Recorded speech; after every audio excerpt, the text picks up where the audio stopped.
और बैकडोर से उसकी एंट्री होती जाएगी। इसके प्रावधान निकाले थे, उसी दिन हम प्रेस कॉन्फ्रेंस करके हम बोले थे कि ये एक और लॉलीपॉप है और तमाम नियुक्तियों में यही हो रहा है। बिहार का कोई एक विभाग बता दीजिए ना जहाँ पे नियुक्तियां बिना बैकडोर चैनल ओपन किए हुए हो रही हैं। और भ्रष्टाचार की एक और खिड़की क्या पूरा दरवाजा ही इन्होंने एक और खोल दिया। चिराग जी, एक चीज और, लैंड फॉर जॉब, उसी तरह एक नया घोटाला से सामने आ रहा है, मनी फॉर जॉब।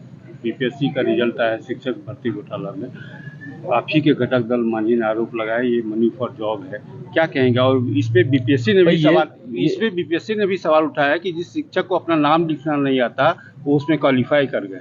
तो ये बात तो हम पहले ही, हम जिस दिन ये लोग इसके प्रावधान निकाले थे उसी दिन हम प्रेस कॉन्फ्रेंस करके हम बोले थे कि ये एक और लॉलीपॉप है और भ्रष्टाचार की एक और खिड़की क्या पूरा दरवाजा ही इन्होंने एक और खोल दिया कि भाई आप जिसके पास पैसा है वो आए और बैकडोर से उसकी एंट्री होती जाएगी। और तमाम नियुक्तियों में यही हो रहा है। बिहार का कोई एक विभाग बता दीजिए ना जहाँ पे नियुक्तियां बिना बैकडोर चैनल ओपन किए हुए हो रही हूँ। हर नियुक्तियों में इसी तरीके की धांधली हो रही है। और जो मेरिट वाले लोग हैं, जो मेहनत कर रहे हैं इतने सालों से, वो सब सड़क पर है और वो सब लाठी खा रहे हैं। और जिसके पास पैरवी है या जिसके पास पैसा है वो पीछे से जाता है, पैसा पकड़ाता है और उसकी नियुक्ति हो जाती है। और जो बीपीएससी सवाल उठा रही है, सही सवाल उठा रही है भाई। और बल्कि ये लोग सवाल क्या उठा रहे हैं, इन लोगों को तो जांच करनी चाहिए कि कैसे ऐसे लोगों की नियुक्तियां हो रही हैं जो संभवतः खुद अपना नाम नहीं लिख पा रहे, आधार कार्ड नहीं लिख पा रहे, जो अपना नाम नहीं लिख पा रहे हैं, उनकी नियुक्ति शिक्षक में हो रही है। और जो लोग सही में बार बार मेहनत कर पढ़ाई कर एग्जाम पास कर जो लोग आए हैं वो लोग आज भी सड़क पर है। तो भैया भ्रष्टाचार, जो मुख्यमंत्री बोलते हैं जीरो टॉलरेंस है करप्शन को लेकर, मुख्यमंत्री टॉलरेट ही तो कर रहे हैं करप्शन।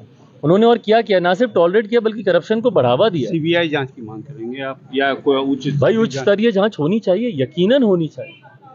उच्च स्तरीय इसकी जांच होनी चाहिए और इसी की नहीं, जितनी नियुक्तियां हाल फिलहाल के दिनों में, ये सबकी जांच होनी चाहिए क्योंकि सारी नियुक्तियां बैकडोर से हुई हैं भ्रष्टाचार के माध्यम से। आखिरी सवाल, क्या आपके चाचा पशुपति कुमार पारस जी आप पे प्रेशर पॉलिटिक्स कर रहे हैं कि अगर आप अपनी मां को हाजीपुर में चुनाव लड़ाएंगे तो आपकी बहन को जम्मू से? भाई ये प्रेशर पॉलिटिक्स है या फिर ये प्रेशर पॉलिटिक्स नहीं है, ये उनकी कार्यशैली का हिस्सा रहा है।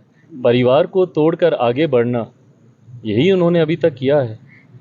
अभी भी परिवार को ही तो तोड़कर वो केंद्र में मंत्री बने हैं ना। कैसे बन गए मंत्री?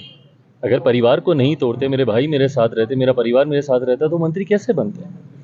तो ये तो उन्होंने पहले भी किया, परिवार को तोड़कर अपनी महत्वाकांक्षाओं को पूरा किया, पुनः परिवार में फूट डालकर।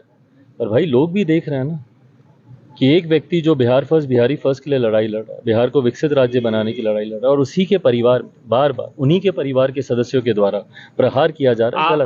आपका मीडिया में बात रखते हैं तो लगता नहीं वो महागठबंधन का पालन नहीं कर रहे? भाई गठबंधन धर्म की मर्यादा तो ये नहीं कहती ना। आपको जो भी दावेदारी पेश करनी है गठबंधन के भीतर पेश कीजिए। भाई मैं जो भी बातें कह रहा हूँ, मैं गठबंधन के भीतर हुई चर्चाओं के बातचीत के आधार पर ही उन बातों को कह रहा हूँ। इनको भी